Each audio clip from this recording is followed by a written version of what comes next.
might know us better as the two T's. We are advocates for mental health on campus. This week is Mental Health and Wellness Week, and we're facilitating a bunch of programs. This is one of them. Yeah, this is one of them. Without further ado, let's welcome Jacob Gardner. He's the Assistant Director of Resident and Housekeeping.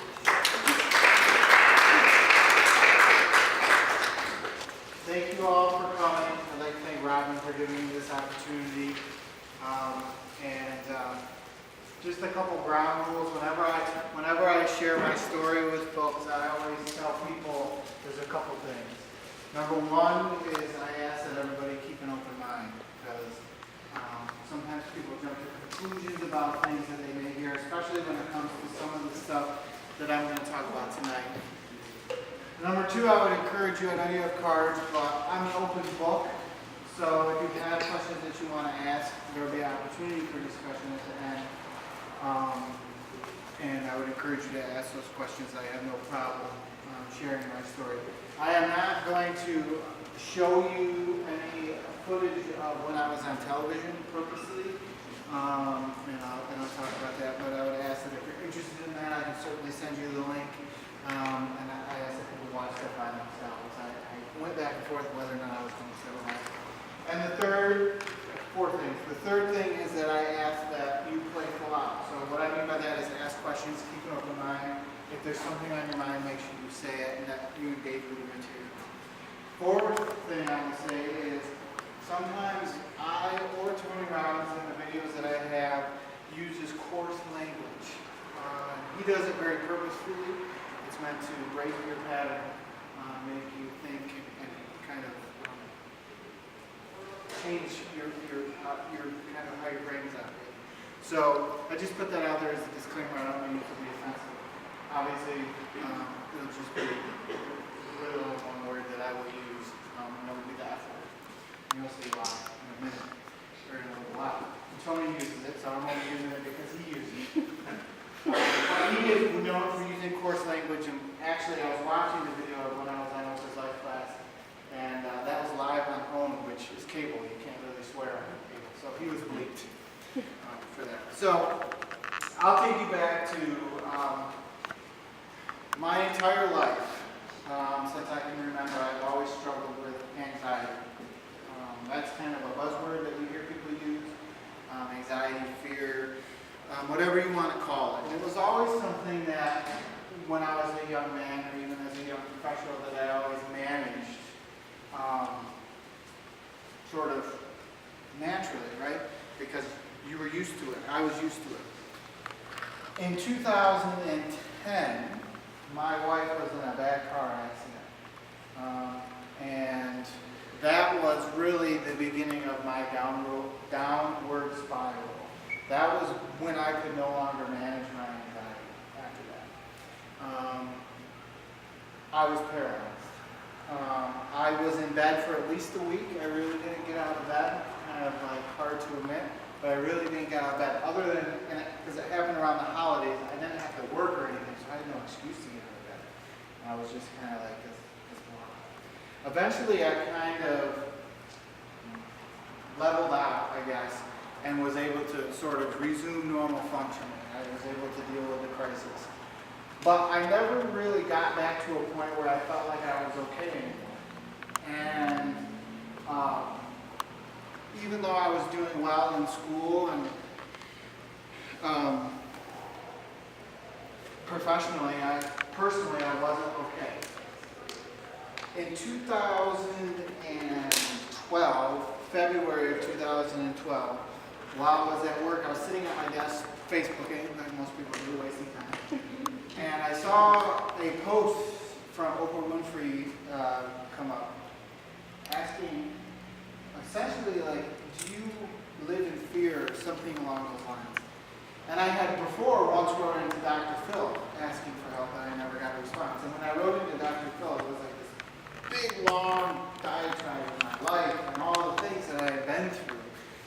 And I never got a response. So when I wrote into Oprah, it was literally like 2 or 3 seconds. I didn't even spell check it, and I sent it out.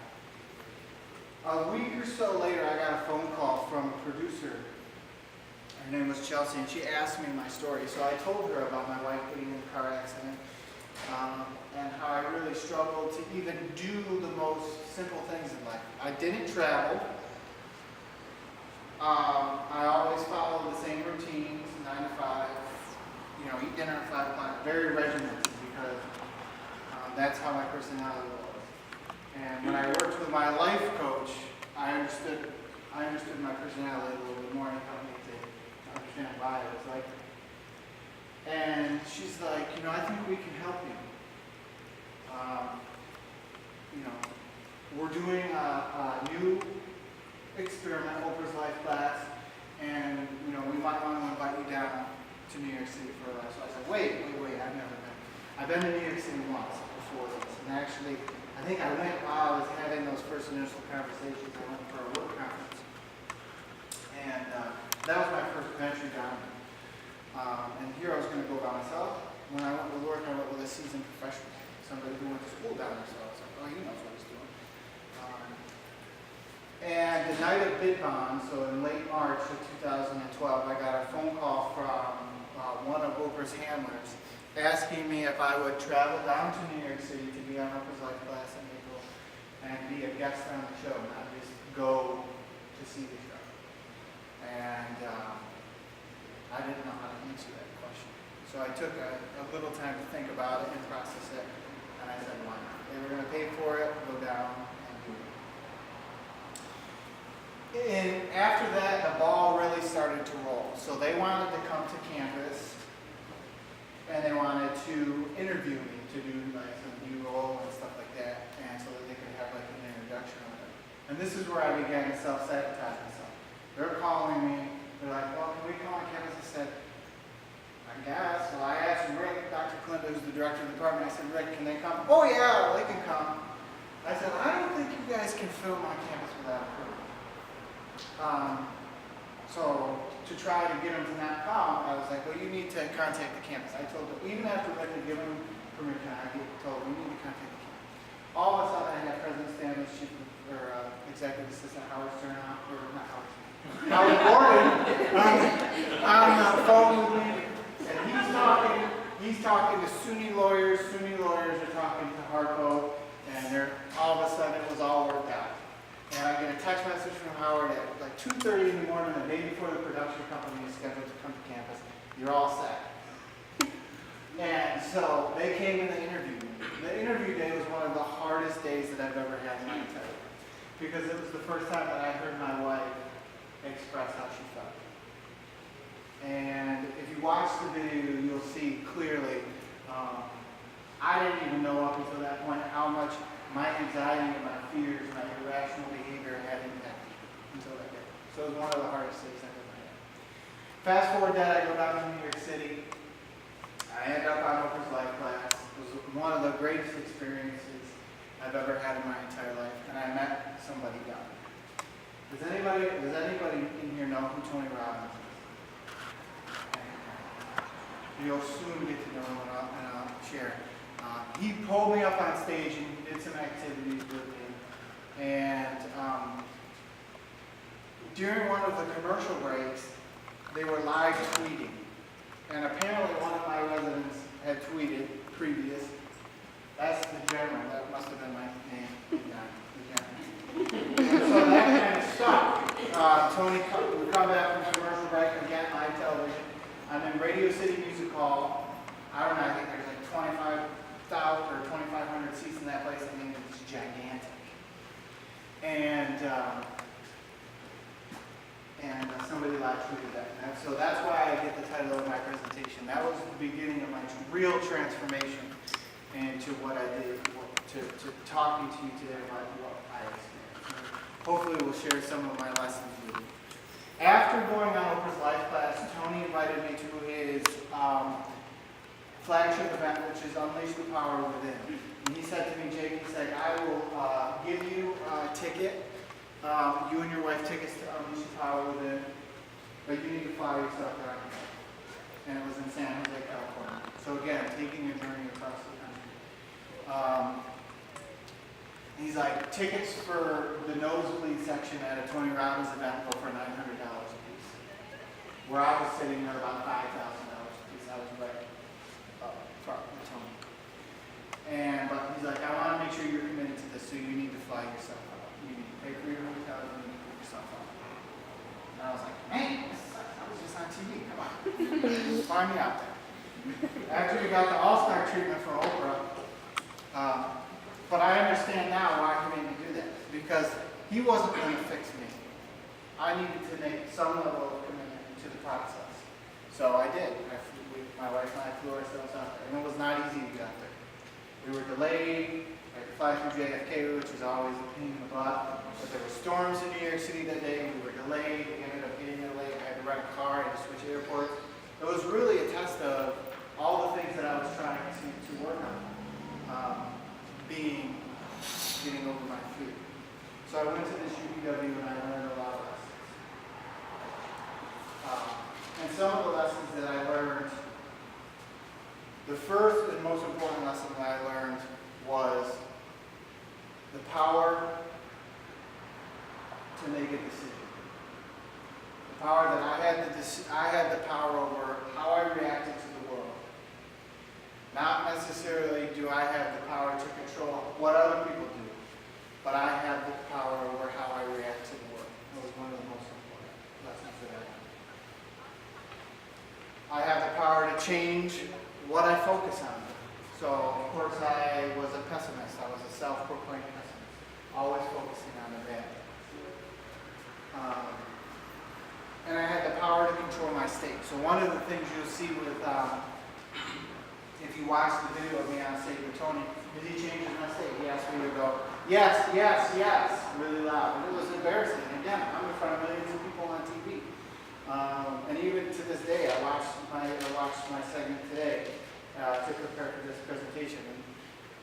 And you could see my state physically change on stage with interacting with Tony. So those were, and the power of emotions, I think was one of the last things I'll share with you before I share with you the 2 videos I have with you. Tony talks about these things better than I ever could. And he truly is a mentor of mine. But he really showed me that if we can learn how to manage our emotions and understand what we're feeling, then we can begin to make decisions that will better our lives. So I'm going to share with you the first video here. Again, it has some chorus language in it.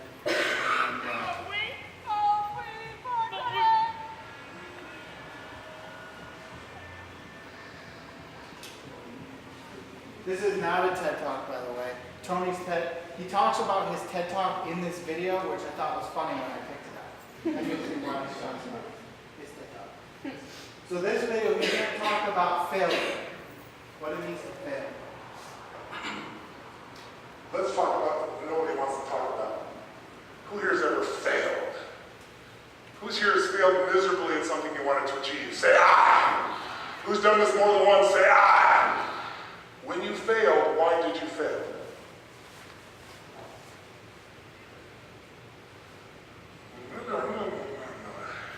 Why are you suddenly tongue-tied? Come on, tell you what did you used to say the reason you failed when you were bullshitting yourself? And I know better, so you're not telling me the truth. What did you used to say? I failed because, okay, good, I didn't have enough money. What else? Didn't have the right technology. Good, sir. Why'd you fail? I had the wrong people. They say I had the wrong leader. Isn't that interesting? It was the economy. Bad economy. Not enough time. Didn't have enough time. Now, I asked this question for the first time about 7 years ago. I was at this place called TED. Anybody watching those TED videos? And TED didn't have a website or anything at that stage. It was a very small program. It was done for about 800 people in Silicon Valley. Most of them billionaire investors, founders of Yahoo, founders of Apple, founders of a whole series of companies. And I was brought in, and they say you got 18 minutes, which my shortest seminar is 4 fucking days. So I'm like, you gotta be kidding me. And then before they introduced me, guy who was introducing me wasn't the guy who invited me. He was an English guy. We're good friends today. But back then he didn't know who I was. He thought I was a motivator. So he got up and said, first thing he said to me before I went out, he goes, nice to meet you. Don't have people do that jumping shit I heard you do.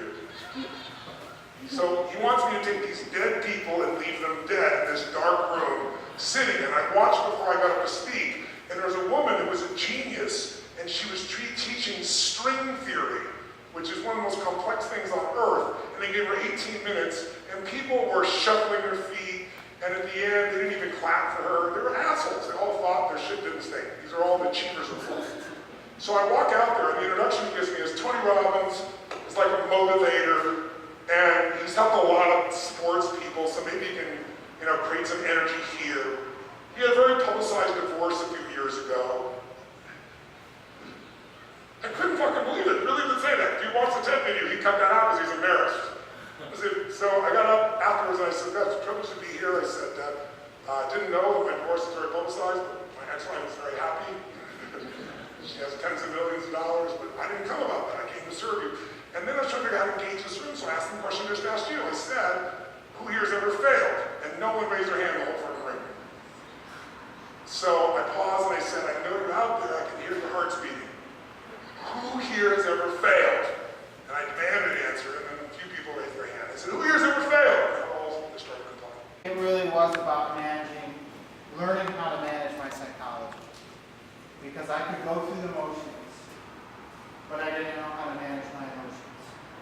And so working with Tony, working with my life coach who I worked with after I came back from San Jose, I worked with a man named Michael Nitti. I would highly recommend, he has a book called The Trophy Effect. It's on Amazon, you can buy it, it's like $11. And that's the program he took me through. And when I worked with Michael, I began to learn about myself. The first thing Michael had me do, and some of you who are around will probably be familiar with some of the hall directors maybe, is he had me do a disc assessment. And that's where I learned that I was highly structured in my thought. I valued structure, I value consistency, I value that consistency.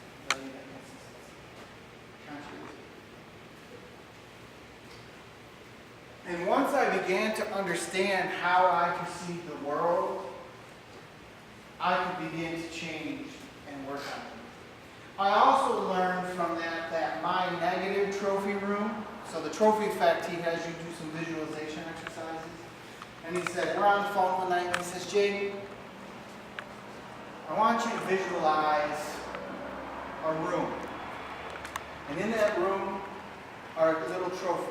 And on the plaque of each one of those trophies are everything that's ever happened to you in your life, good and bad. And those trophies are divided up into two rooms, your good trophy room and your bad trophy room. And he says, so I want you to think about all the things that have happened over your lifetime. And he says, now you're in the room with your trophies. How big is that room? And I said, without missing a beat, the size of a gymnasium. All the things that have ever gone wrong or that I screwed up or that I wasn't good enough on was in this gymnasium size. And he says, Jake, well, where are all your good trophies? And he asked me for some examples of success. I was like, I don't know. I was like, I got a bachelor's degree, I got a master's degree, and I started listing out sort of all my academic accomplishments. And then I started listing my personal accomplishments. He said, well, what is your positive trophy room? I said, well, it's the janitor's closet off to the side of the museum. That's where all the good things that I had ever done in my life were.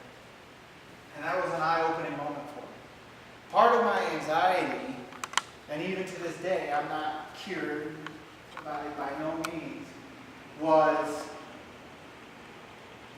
my lens was skewed by everything that I had ever done wrong or had ever failed at in my life. And that's where I came from. I came from that negative trophy. So I had to begin to rebuild and think about all of the things that I had done well. And so I learned about this thing called intention. And it goes back to the thing I said with decision making. My coach challenged me to be intentional in everything that I did in my life. And he said, start small. Make sure you acknowledge people. Say hi to people. When you walk through a door, hold the door for the person behind you. Start small. And then continue to build up with intention. Thinking about how are you reacting to people? What is the face?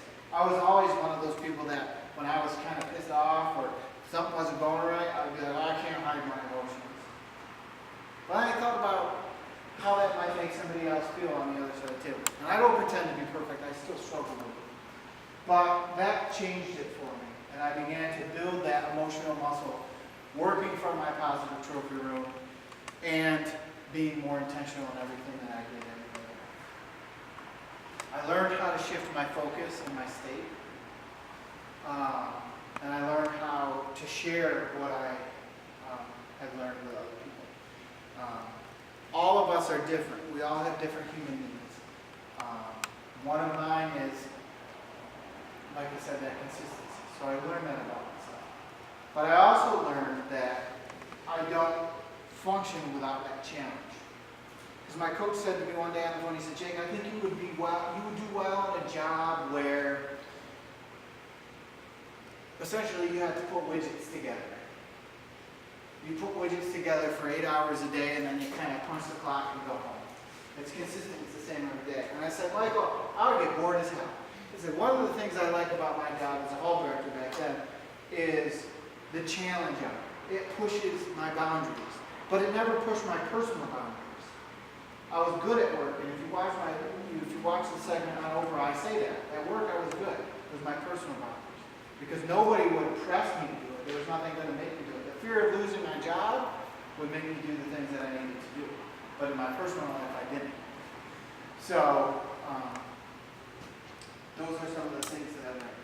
Since then, I have continued to struggle. It's always been, I am a lot better than I used to be. But what I've learned is that you're always learning about yourself. And you kind of always have to engage yourself and challenge yourself. And I continue to work with other people, coaching them, helping them through what they need, but also sharing my story with you guys. So many people don't talk about mental illness. They don't talk about things like anxiety or depression. Those are real things that people are suffering with, even people like me. And it's not something that goes away. But what Tony gave me was the tools to be able to deal with it, and the tools to be able to have honest conversations. And he helped me learn about myself. And when I work with clients, I always do the DISC because to me that was just an eye-opening experience. It gives you like this 80-page report, and it's like stereo instructions. But you really learn so much from it. I learned so much about myself and how I perceive the world. What time is it? 7:30. 7:30. Okay. Before we do the discussion, I have an ended other video that I wanted to share with you.